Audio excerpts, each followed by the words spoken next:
call? Sure. Yep, we can do that. Okay. Mark Landis. Here.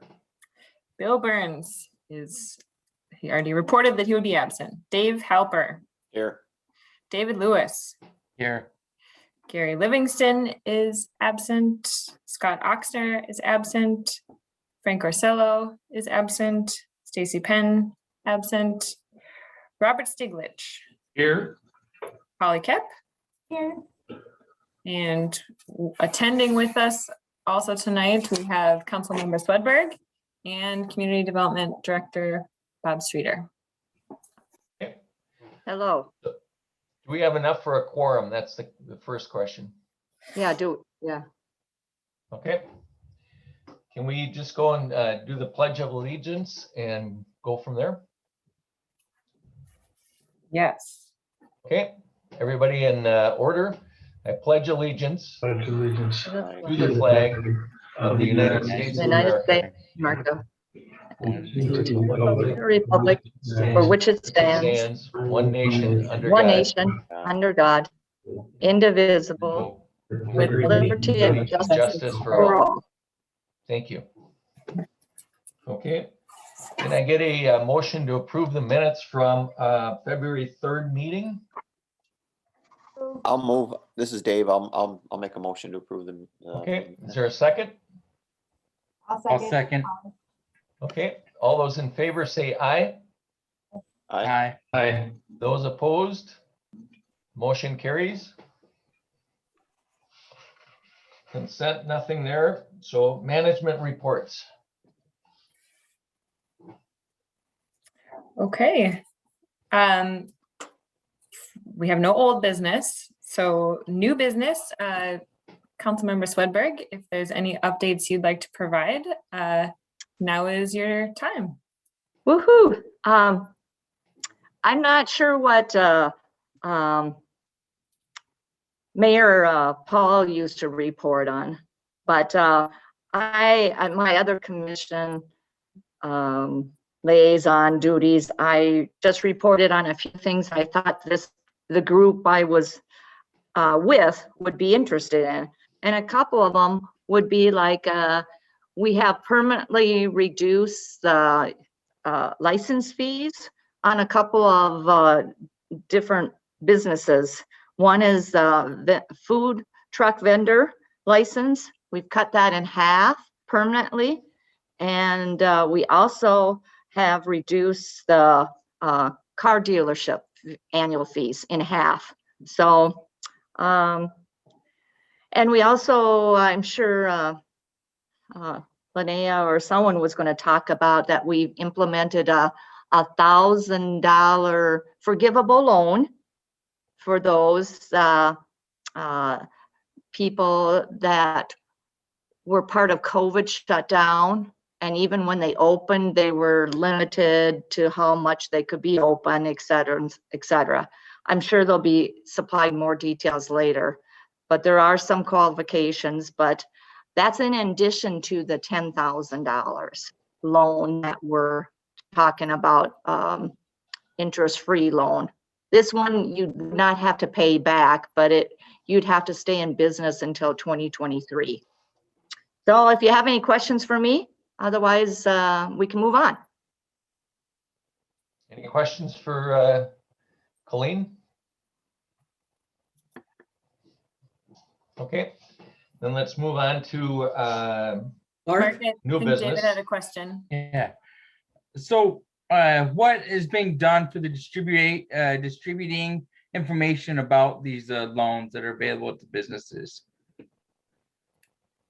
We have it at a couple different places. It's on our on the City Hall website, and it's also we put it on Facebook. So there's different ways we're trying to communicate it.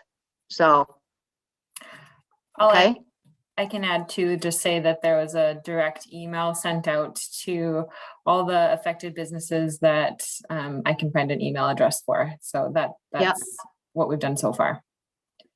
Yep, that was another way. Thank you for doing that. Yeah.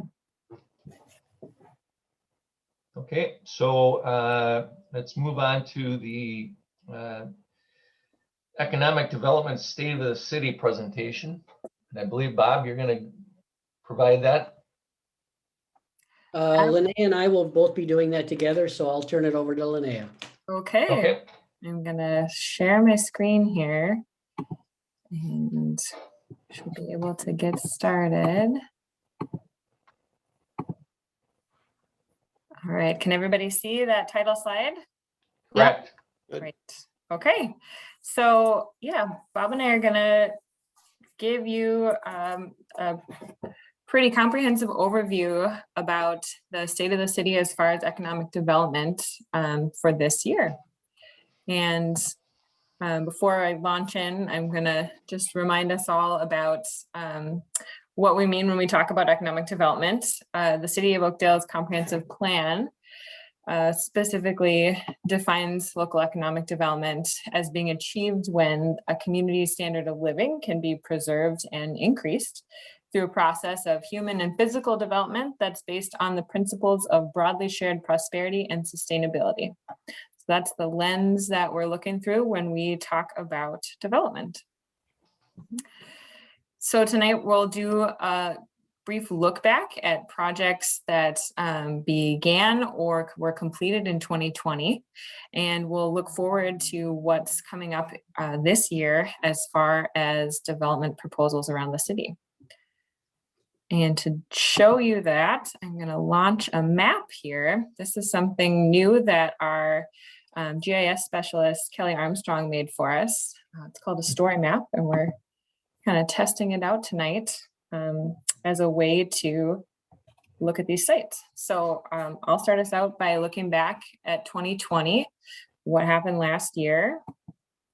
And, oh, and let me make sure that I new share this. Yep, don't get, there we go. Okay, can you all see a map? Yes. Yep, yes. Great. Okay, so first I want to talk about Park Tool. They did a nearly 20,000 square foot warehouse expansion to their headquarters building.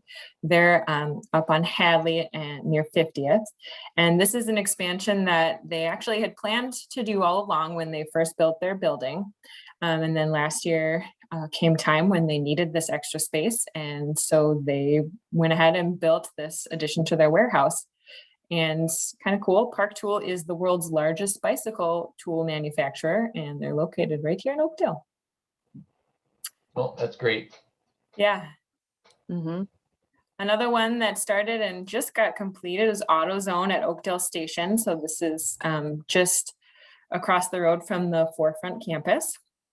And AutoZone built a almost 8,000 square foot auto parts store on land between Speedway and Pins in the Oakdale Marketplace development area. So right across from Forefront's up here.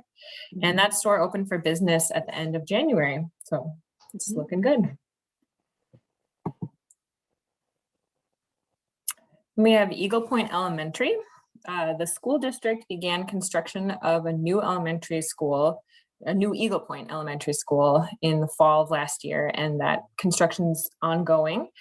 That's going to continue through winter this year, so winter 2021.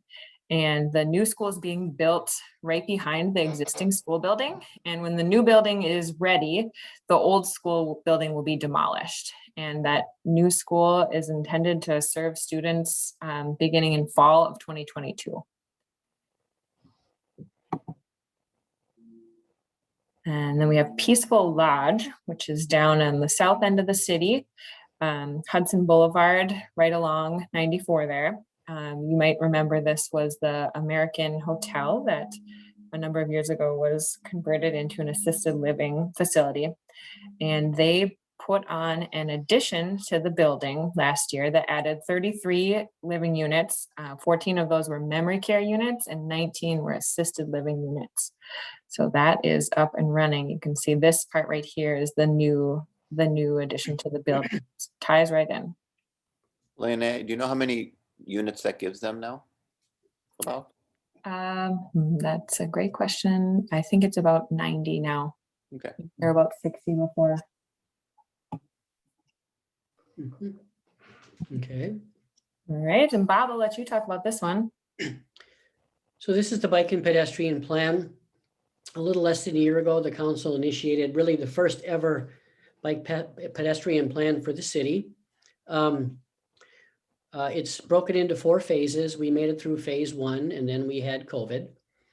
So the first phase looked at all the technical analysis, and then the second phase was the engagement with the community, asking the community what do they think the issues and opportunities are around bike and pedestrian facilities, trails, bike lanes, etc. So the council put that on pause because it's very difficult to engage the entire Oakdale community in a meaningful way about what they think the future of the bike and pedestrian network ought to be in the city. One of the things that is important in the community engagement, and some of you, I know Colleen was, and I think Mark was, it's really important that when we solicit community input, that we do so at public meetings where neighbors and residents can hear from each other, not just staff. It is just not a one-way conversation. So it's really important that once we get through this COVID, that we can invite all kinds of people to come and share their experiences and hear from their fellow residents, because really that's how you get the best input and consequently the best plan. So we're hoping around June or July of this year that we'll be able to gather and have public meetings at City Hall and to solicit that input. And then through the balance of the year and probably by the end of the first quarter of next year, there should be a plan that is complete. It'll be available to the public. There'll be many opportunities for the public to comment about the issues and opportunities, the priorities, all the different aspects of the plan. So it's going to be kind of fun, really. Anyway, Linnea, what do I have? You have the next one then, don't you? I No. do. Yep. Okay. Thank you. Linnea, or I got a question about that. When, what is that planning that we do every, the comprehensive plan? Is that what it Yeah. is? Yes. Yep. And I remember there was a trails and parks component of that. Does some of that information get brought forward into this process? Yes, the goal and the policy in that section of the plan directed staff to develop a more detailed bike and pedestrian plan. So this is a reflection of that goal and that policy of go out, create a bike and pedestrian plan in detail. And that's what we're doing now. Yeah, I remember part of that process is we were actually had maps out and we're kind of, people were Yep. saying, oh, I think good. So I was just wondering if that data gets brought in here It somewhere. does. Yes, it does. Yes, it does. And I think All you're going to find that as you participate in this effort, there'll be even more opportunity to get better information and data about the bike and trail system. You know, one of the things that we'd like to do is offer every commission the opportunity to at least have a meeting and participate in the issues and opportunities analysis. Kind of engage the Economic Development Commission from what does this mean for the quality of life and to attract labor and business? From the EMC, how does it get people out of their cars and into the bike and walking? From the Planning Commission, which is about the physical development, they certainly have a role. And ultimately that feedback gets assembled and then provided to the city council. Then the city council has all kinds of information to be able to sift through and decide in the end what they think is the best outcome for the community. Okay, thanks. Okay, Linnea. All right, so let's move on and look forward into 2021. What's coming up next is a mix of preliminary plans, proposals that are under review, or things that are actually like approved and planned to begin development this year.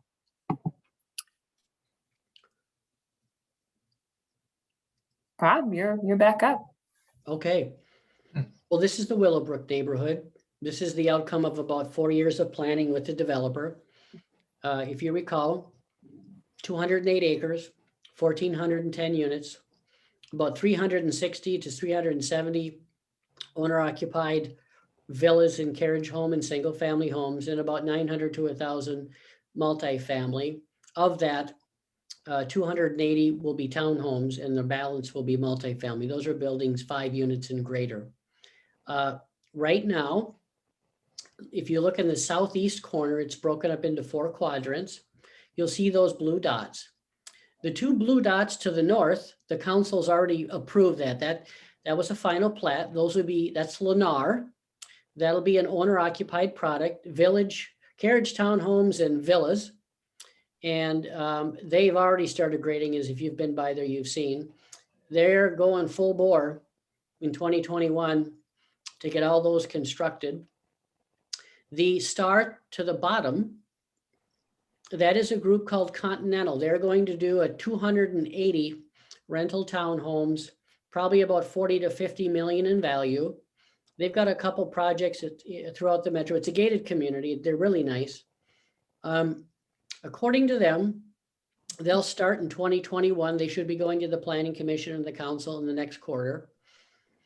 But they expect to start in 2021, have them all built and occupied by the end of 2022. If things are a little slow, it'll be the end of 2023. So there's going to be a lot of activity in that that southeast sector.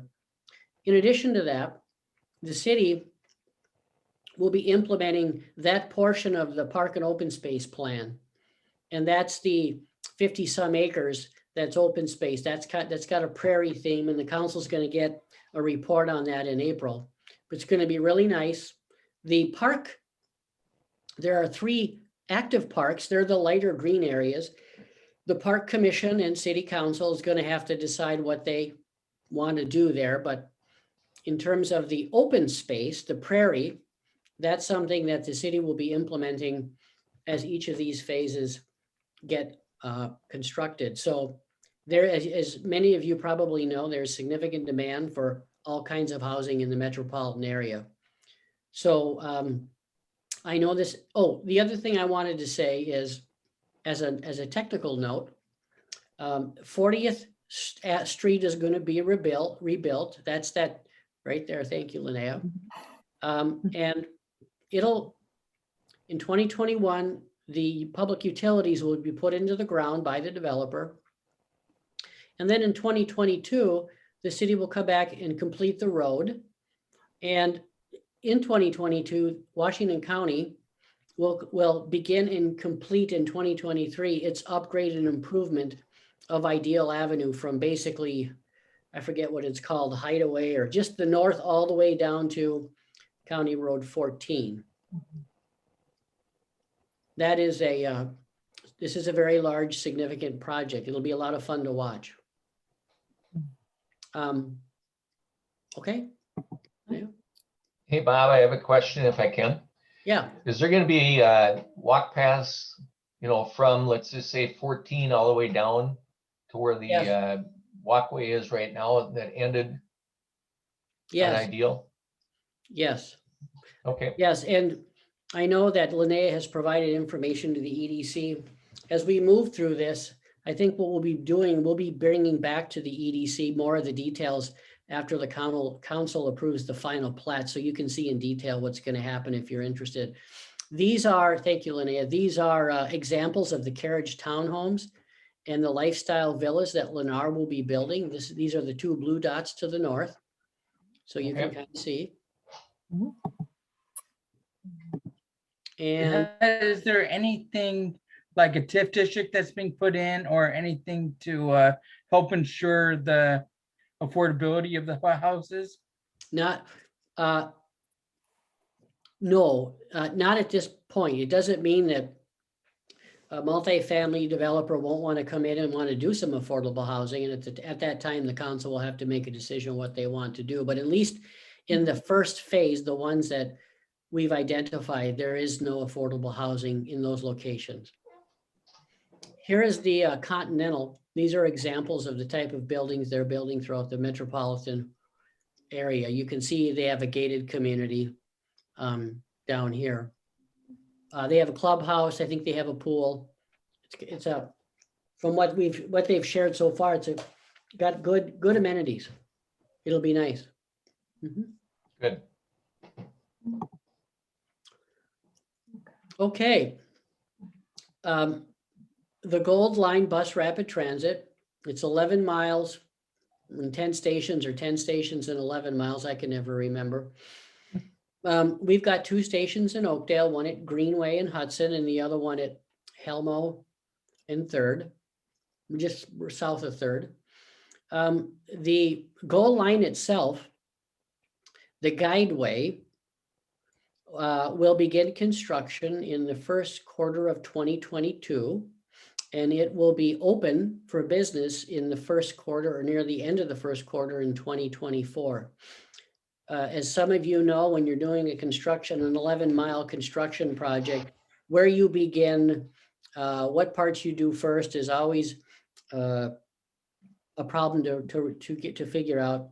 However, the bridge, the brand new bridge, which will serve auto, the bus rapid transit, and pedestrian and bikers, that goes from Helmo and Third over to Bielenberg into Woodbury, that's one of the first things. That's what they call a critical path component, that they want to get that in first. So expect to see a brand new bridge under construction sometime in 2022. Now, they're also going to be making significant improvements to the bridge over 4th Street. Right now, if you try to cross there as a pedestrian, it's not very safe. So they'll be adding the BRT lane, auto lane, and a bike lane. I think it's 8 or 10 feet on the north side. And that's one of the things that we heard from all the neighbors in that area is like, they like to bike, they like to walk, and that bridge is dangerous. And so it worked out that as part of the Gold Line project, that we were able to add a trail for bikers and pedestrians in the neighborhood. Okay, Linnea?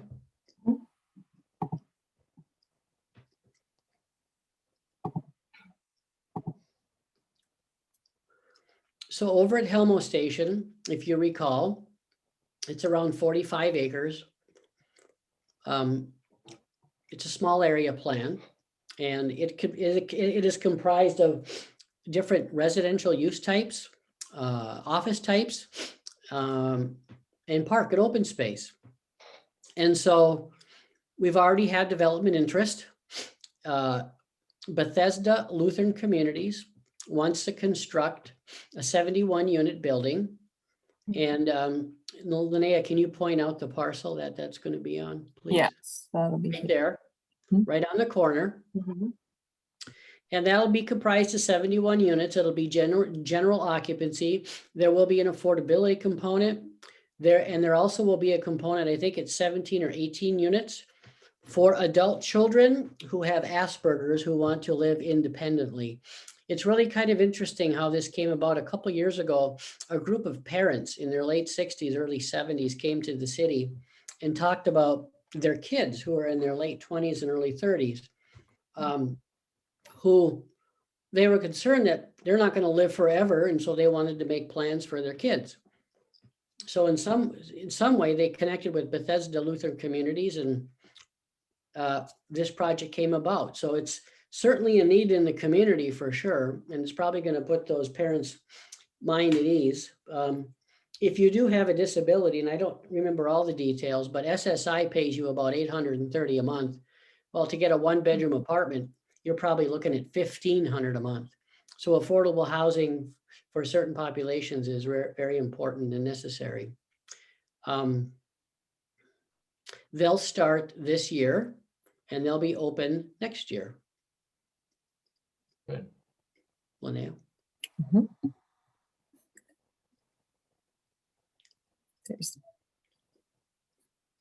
Oh yeah, that's how it'll look. The front door will be on Helmo. That's what the past council wanted. And then there'll be a green and buffer space between the building on the north and 4th Street. And then that pink line, that's actually the 28-foot wide BRT lane. That's where the bus is going to go. Okay. Oh, there you had the information right there. And we'll be providing this PowerPoint to you. I maybe already did. I don't know. I am not yet. We'll be providing that to all the members of the EDC. Mhm. Another project that the council's been discussing a couple times is Presbyterian Homes. Presbyterian Homes provides affordable housing, and in this case, between 120 and 130 units of affordable senior housing, and that's for folks over 55. What they're proposing is out of all of the units, 20%, or about 26 units, would be affordable to senior households earning 50% of the area median income or less. So that's for a 1 and 2 person household, that's between $36,000 and about $42,000 a year. Now, one of the things Bethesda has asked, or will be probably asking the council for, is tax increment financing, which is a way of making housing affordable. Either in March or April. The council has had 2 work sessions on this, and there is not generally support among council as a body to provide tax increment financing to Presbyterian homes. So I don't know, Colleen, if you wanted to add anything more on that, or if that's sufficient. No, not at this time, but we are considering the TIF at the Greenway area. Yeah. Okay. So, Yep. All right, Linnea. Look at that. We're at Greenway. yeah. Greenway is the other station. It's much smaller. It was really located there to serve the residents of Landfall. The one opportunity for development, there's a site for sale right now. And the Reuter Walton is a developer. They're an apartment developer. They have a purchase agreement to buy the site and close by the end of the year. Oh, thank you, Linnea. That is the site. It's now a parking lot. To the left, that's Peaceful Living or Peaceful Lodge. Linnea talked about that earlier. Mm-hmm. They want to do affordable housing. They're somewhere between 50 to 100% affordable. It may be somewhere in the neighborhood of 100 to 125 units. So if you want to know what that looks like, look at what the Water Senior Living. That's 93 units. So it kind of gives you an idea of what that looks like. It's important because right now the owner of that site had the foresight that when they wanted to sell it, they first went to the city and they said, wow, the city has a plan for this. Well, let's see what if they're open to it. So we appreciate that. But at the end of the year, if for whatever reason, if there is not a development there, a multifamily development, which is part of this approved small area plan, then it will be sold for a single story commercial, probably very similar to what you see to the right, which means the Greenway plan would we wouldn't really need it anymore. There's really not much left to do. So it's really important that we try to work something out there. Anyway, Linnea, you're next. Okay. All right, so home furniture, we talked a bit about this last month. They plan to purchase and remodel the former New Vision Theater building. Home's going to be moving their showroom from Woodbury to Oakdale. And as part of their planning process, they successfully requested an amendment to the city's parking ordinance to reduce the parking requirements for furniture stores. And they also successfully requested an amendment to the sign ordinance to allow for larger signs for big box stores, signs that are proportional to the large size of their buildings. And Home is also intending in the future to bring forth a proposal for a retail pad development site kind of in this area of their parking lot. Linnea? Yes. Just to bring up that Home is also putting the Dock 86 in there too. Yes. Right. Yep. You're right. Thank you, council member. And they may also have some additional retail space. In the Right. building as well. Right. Yes. I'll say the Home is going to get started on this remodel later this year after they get all Yep. their approvals. They'll be filling in this U shape of the building and doing some extensive remodeling inside. Like there's slanted floors in the building that have to be Yeah. dealt with and all of that. So that'll be kind of a long remodeling process. But Mhm. yep, you'll see here, on the rendering here, there's tenant, that is a nod to there may be other stores in there as well. Okay. Mhm. Okay. Okay, and also in that same area is a new building for the Animal Emergency and Referral Center of Minnesota. They're currently located across the street, and just a few years ago, they put an addition on that building, and this business is just growing exponentially. And so they are going to have a second building on a parcel that's been carved out of the former theater site. It's a new parcel. And this will be a specialty medical facility for the animal hospital. And that construction is expected later this year. Mhm. There'll be a lot going on in that little area. All right, Bob, would you like to talk about Forefront? Okay. So this is the Forefront Technology and Office Campus. This was the 122 acre parcel, 530,000 square foot building that was purchased by Slumberland a few years back. They will be coming to the city council, planning commission, back to the council. They would like to construct right around 300,000 square feet of, office industrial warehouse, office showroom.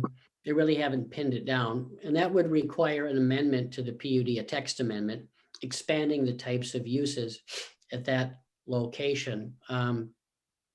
So 300,000 square feet of building, it could be in one, likely to be in two buildings. And then what they're also going to be seeking, and this is more from Washington County, is an access.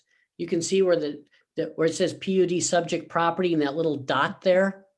Well, right about there, a little bit to the left, they're going to be asking Washington County for access, not a full access, but at least maybe a right in, right out, or left in, 3/4 out onto there, because there's going to be a fair amount of truck traffic. So right now, one of the priorities in the comprehensive plan is jobs, particularly jobs that, pay a living wage. So one of the things we're talking about with Forefront, and they've hired United Properties to represent them in this regard, is that it's been the policy generally of the city council or the city going back many years that we'd like to see industrial uses that are more oriented towards jobs and aren't just cold storage. So we're working with them to identify a list of industrial types of uses where the emphasis can be on those uses that are more likely to have jobs in them and just are not only cold storage. But what United Properties tells me, and I think Mr. Stiglich probably knows this better than anybody, is that they think they could get users and construct and occupy these buildings in a couple years. There's that much demand for industrial space. Bob, did you want to add anything to that? You're the expert here. Well, I would agree with you. Mhm. I'm so excited all this activity that we've missed out on in the last year. It's amazing. Oh, there's more, Bob. There's more where that came from. Linnea? Yes. Okay. So up on the north end of the city, off of Hadley and 50th, right near Park Tool site, Priority Courier is planning to move their headquarters from Van Ness Heights to Oakdale, to this site here. And they are proposing quite a bit of development on that site. They're looking to build a 60,000 square foot corporate headquarters building. They'd also have a fleet services maintenance facility that's 15,000 square feet, 2 warehouses, 93,000 square feet and 62,000, a distribution center that's 63,000 square feet. And to accommodate their large fleet for their couriering business, they'd have some underground fuel tanks, about 600 parking spaces, and they'll be taking advantage of visibility from 694 with some signage there. And we're expecting to see planning applications from them just a little later this year. So that will be a big site that'll come online. Yeah, that'll be their headquarters, and they're the guys in the blue and white vans. Yeah. You see them flying around. Yep. Right. Tartan High School is doing, we'll be doing some renovations and addition later this year. So the new addition is going to be constructed on the north and east sides of the building. These round towers here are going to be removed, and they'll be doing some improvements to parking and circulation to help separate bus and vehicle traffic. And we are expecting that they're going to apply for those planning approvals in May or June of this year. So that'll be pretty soon. That'll be nice for Tartan.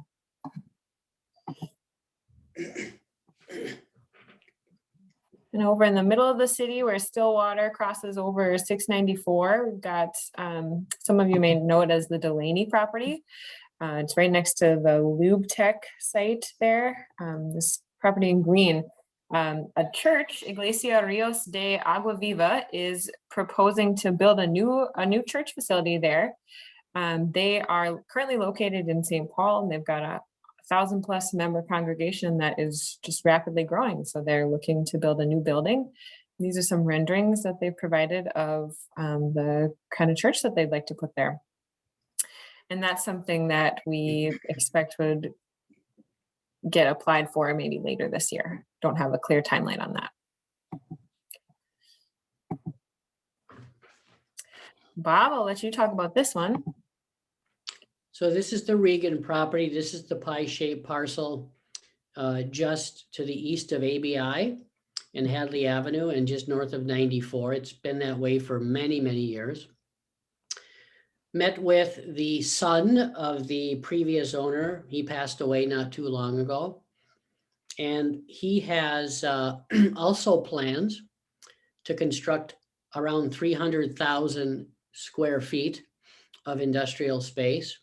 He's also indicated that if he can get started in 2021, he said, I will have everything occupied, constructed and occupied in 2 years. So let me put that into context. Between the 300,000 here and the 300,000 at Forefront, that's 600,000. The total amount of square feet of commercial and industrial in Oakdale is only about 3.5 million. So you can see this is a significant portion. So we're also talking with him about the types of industrial uses that have a greater likelihood to occupy working people and not only cold storage.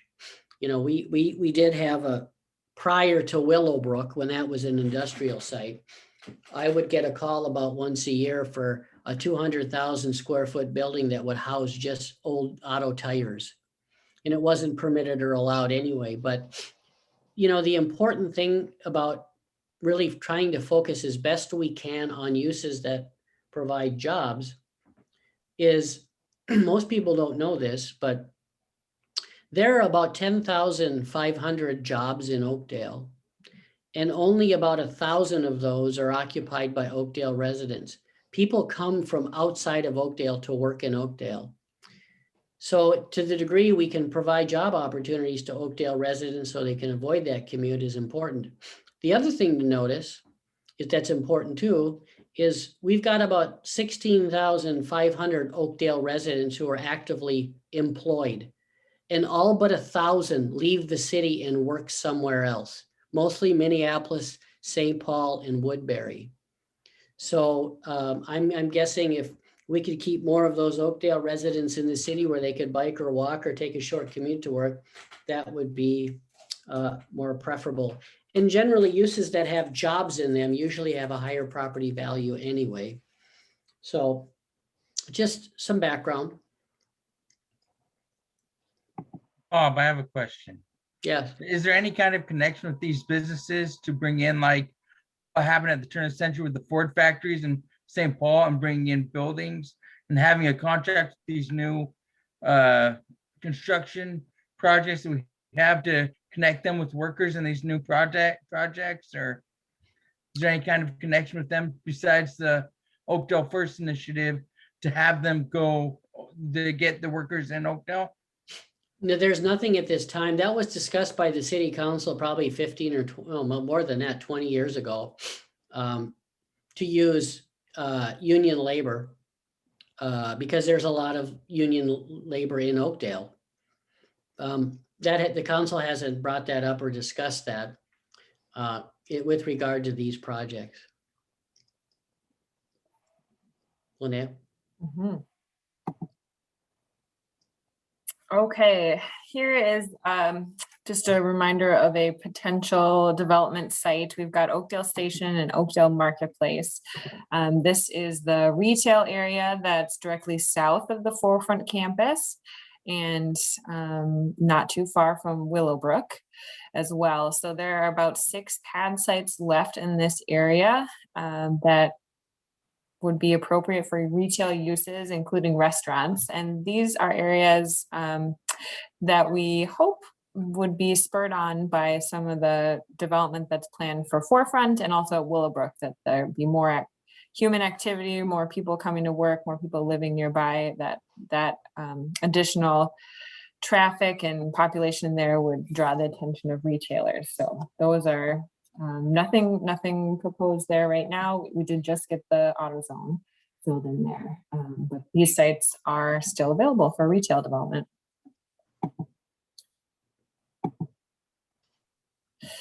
And then the city will be constructing a new water treatment facility down at 12th and Helmo. So this will be on at the existing water tower site there. And this facility is needed to meet the increased demands on the water supply that will be coming from this additional development we're going to be seeing, and also to help us meet Department of Health guidelines for water quality.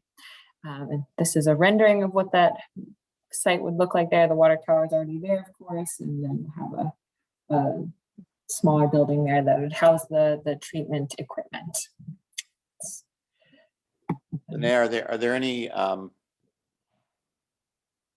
wasn't there some money for that 3M, that currently 3M puts towards some of our water treatment?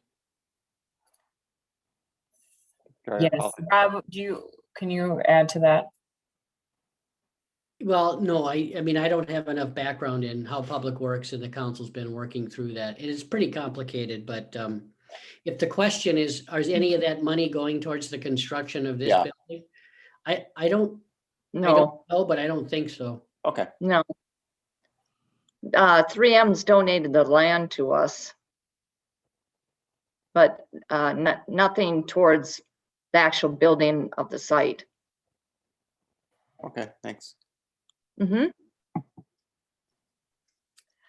Okay, Bob, this one's for you. So this is the Glenbrook area. In a small area plan is usually a multi-topic plan for the future development of the area.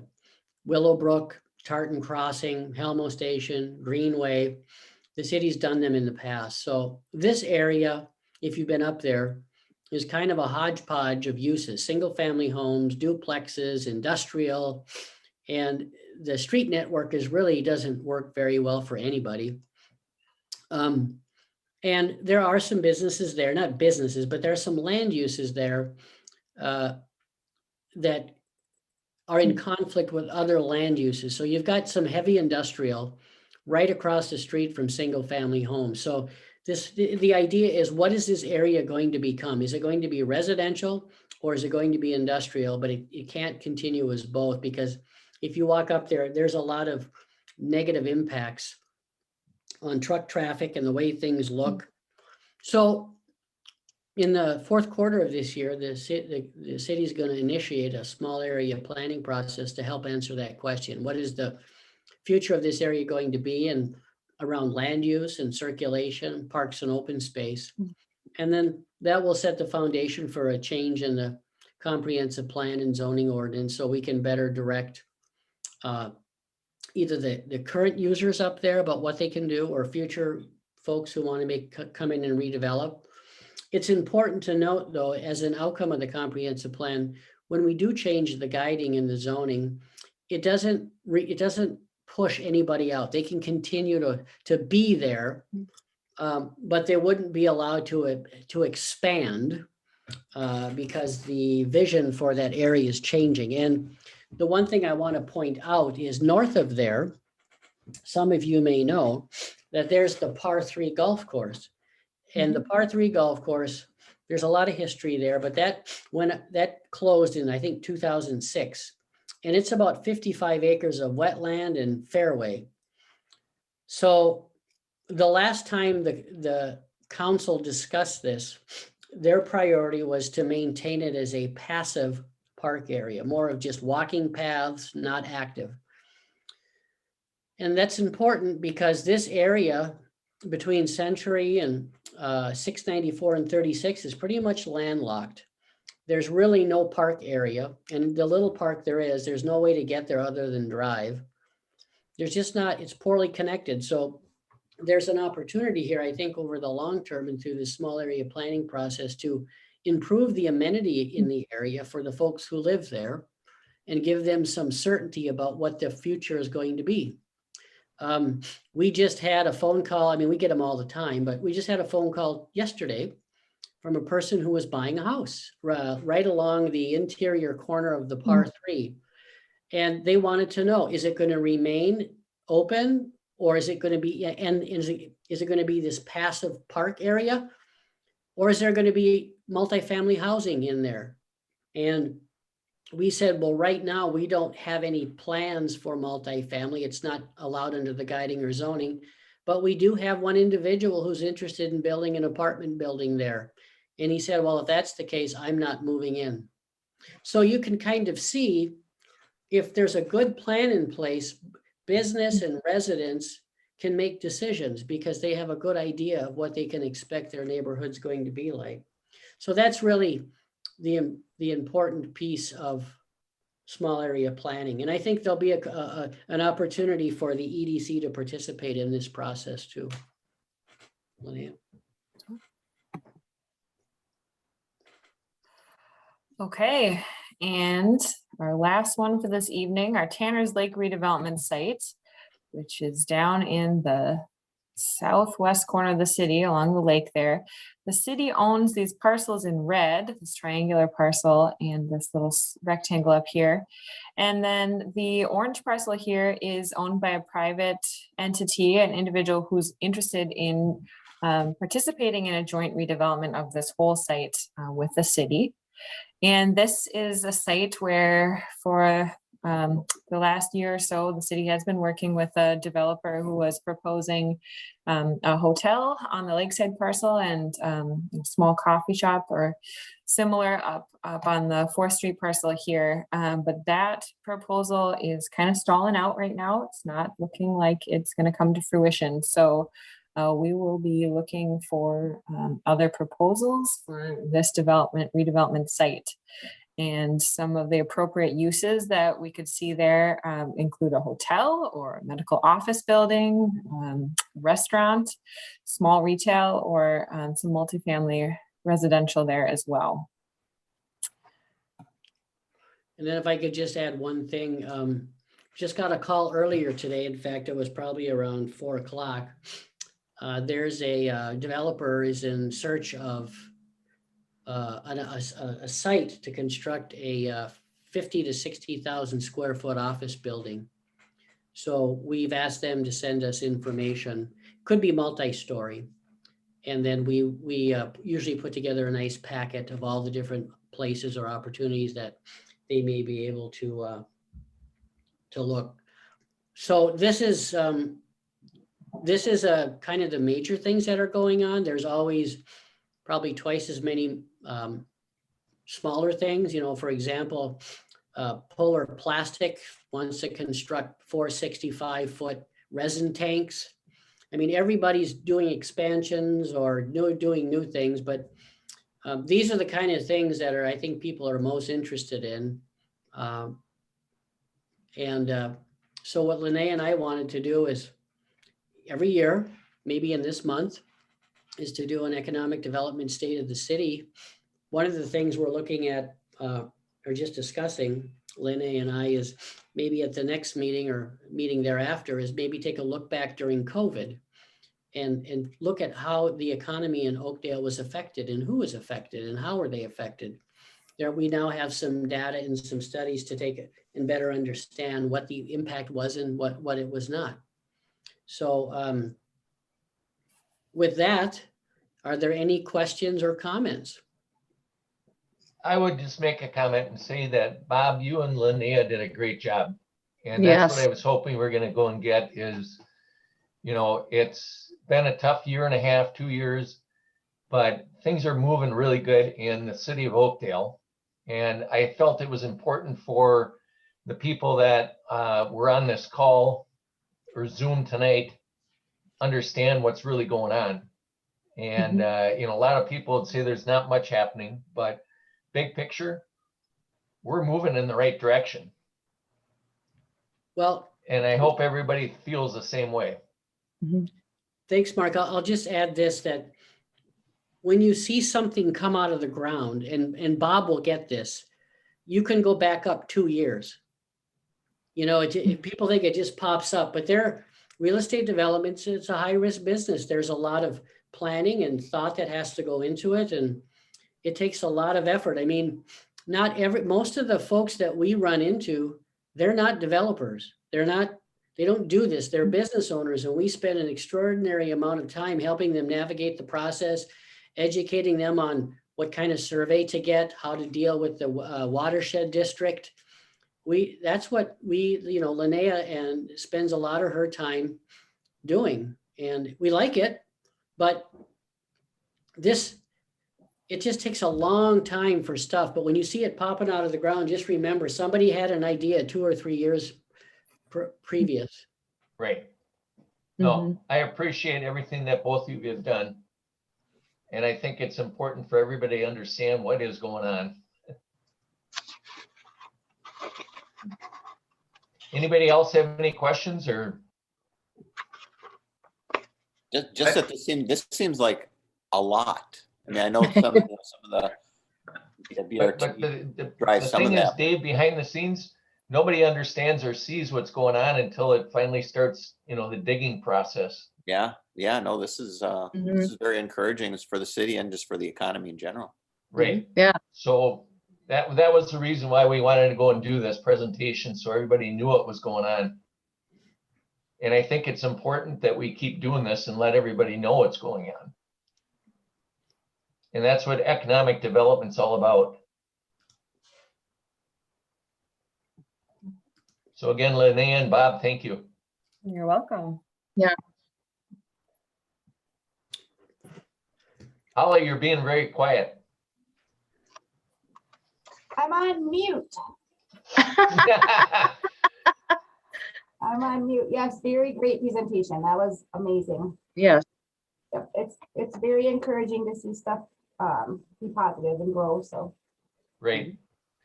good birds. So again, Bob and Linnea, thank you. Yep, thank you. Okay, let's just go and get commissioner updates. Holly, what do you have? Anything? No, I really don't. If anything, on behalf of the chamber, tomorrow at 11:15, if you'd like to join us, Jake, I'm going to say his name wrong, but Fidletic, who is the manager of community relations for Excel Energy, is going to be speaking on what the benefits they can have for your business and home. So it's a pretty good topic. Go head over to the chamber website and sign up for free. And more exciting news is April, we are slated to have a meeting at Oak Marsh with a very talented business coach. The thing with that one is it's limited to 36 people due to the COVID restrictions at Oak Marsh, but What date is that? so the 4th is tomorrow, is Jake Soletic with Excel, and April 1st is the other one with the profit and business coach. Okay, very good. And we'll talk about COVID subjects on profitability and business growth, but that's my 2 cents. Hope you can come join. Okay, sounds good. Mr. Helper I have nothing. from Florida. Yeah, I don't have anything. Mr. Lewis?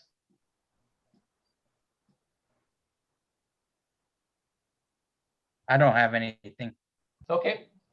Mr. Stiglich? Well, I'm glad to say that it's about time we have information on EDC. Good. We'll continue to keep doing that. Mhm. And I'm glad that everybody's representative. Colleen, you got any comments? No, just again to reiterate, Leanne and Bob did a great job on that presentation. Thank you. Yeah, no, that's good. Linnea, any comments or not? I can add just a little bit more. Councilmember Swedberg brought up the forgivable loan option that was rolled out by council just last week. That's something that we added to the COVID recovery business loan program. Previously, it was just an option for a deferred loan.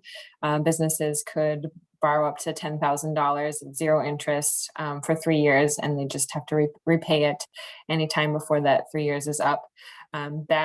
In addition to that deferred loan option, the council also created a small forgivable loan for businesses.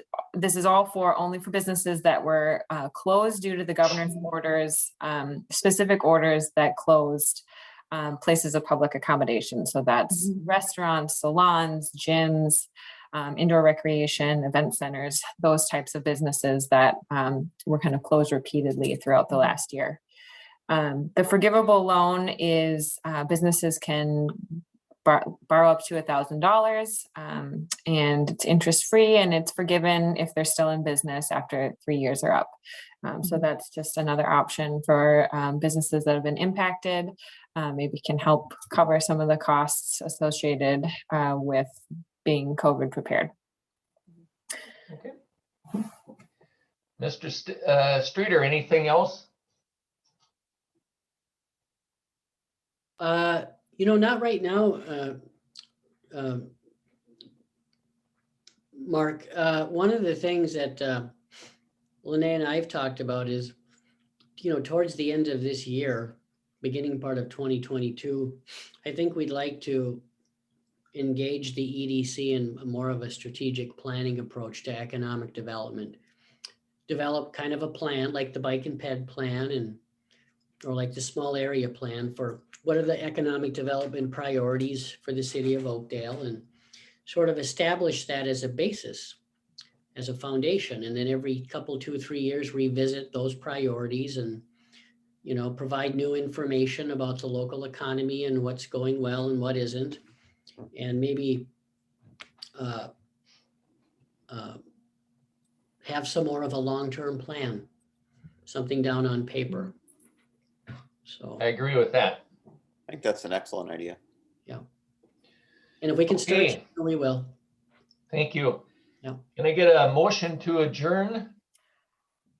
Mark, We before have one more thing. we do that, Yeah. 2 quick things, if you don't mind. I just want to point out in your packets, you have an updated commission roster. Correct. Notice that there are 3 vacancies on the commission right now. We do have 4 great applicants that I just interviewed them last week. So I think you can expect some new members on the EDC in the coming months. And then also please mark on your calendars, May 18th from 5 to 5:30. The EDC is scheduled to meet with the City Council for the annual Council Commission joint meeting, and that'll be held at the Discovery Center this year. So Okay, please plan to attend that. will do. That's all. Any other comments or anything from anybody? Okay, so can we get a motion to adjourn? I'll move that we adjourn the meeting. Okay, is there a second? Second. Okay. Meeting is adjourned. Thank you for your time and talent and all the work that's been done. Have a great night. Thanks. Good night, everyone.